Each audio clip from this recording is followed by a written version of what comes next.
ఇక పుష్కరాలలో ఆచరించవలసినటువంటి ముఖ్య విషయాలు. పుష్కరాలలో ఏ వ్యక్తి అయినా చేయవలసినటువంటి అంశాలు స్నానం, దానం, జపం, తర్పణం, హోమం, అలాగే గతించినటువంటి పితృదేవతలకి తర్పణాలు, పితృకర్మలు వంటివి ఆచరించాలి. ఇక విశేషంగా పుష్కర స్నానం అంటే సబ్బులు, షాంపూలతో చేసేటువంటి స్నానం,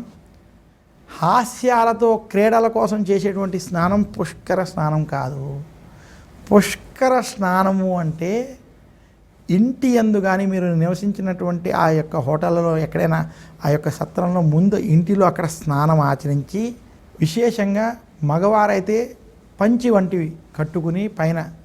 కండువా, శాలువా వంటివి వేసుకుని, అలాగే స్త్రీలు సాంప్రదాయబద్ధమైనటువంటి వస్త్రాలు, విశేషంగా చీర వంటివి వారికి అనుకూలమైనటువంటి వస్త్రాలు ధరించి కుటుంబ సమేతంగా కనీసం భార్యాభర్తలు అలా అందరూ వెళ్ళలేని పక్షంలో ఎవరైతే వెళ్ళారో వారు ఆ యొక్క నదీ ప్రవాహానికి వెళ్ళి, విశేషంగా ముందు ఏ నదికైతే పుష్కరాలు జరుగుతున్నాయో ఆ నదీమాతకు నమస్కరించి కొంచెం పసుపు కుంకుమ అక్కడ సమర్పించి, గంగే జమునే చైవ గోదావరి సరస్వతి నర్మదే సింధు కావేరి జలేస్మిన్ సన్నిధిం కురు అని చెప్పుకుని సంకల్ప సహితంగా పుణ్యనదీ స్నానాన్ని ఆచరించాలి.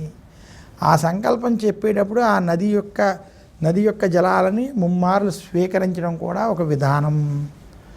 ఎవరైతే ఈ రకంగా సంకల్ప సహిత పుణ్యనదీ స్నానాన్ని ఆచరిస్తారో వారికి పుష్కర స్నాన ఫలితం లభిస్తుంది.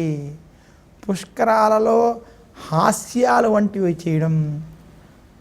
నదులు పాడు చేయడం వంటి కార్యక్రమాలు చేయడం,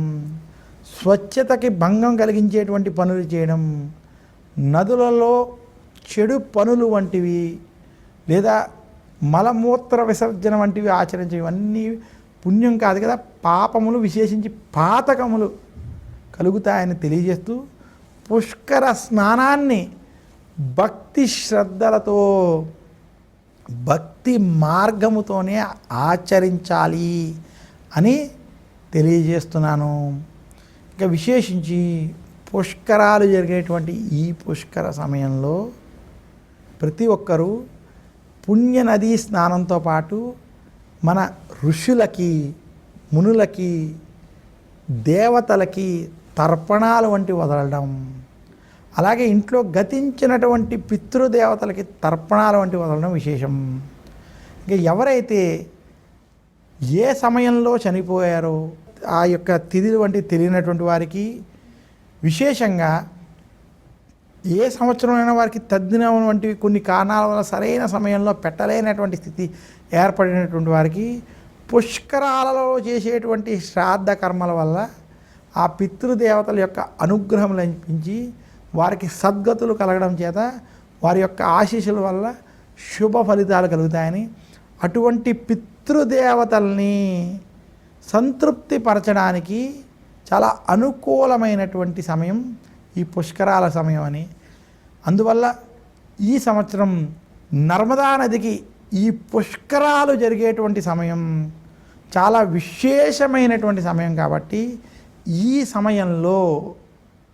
పుణ్యనది నర్మదా నది స్నానాన్ని ఆచరించి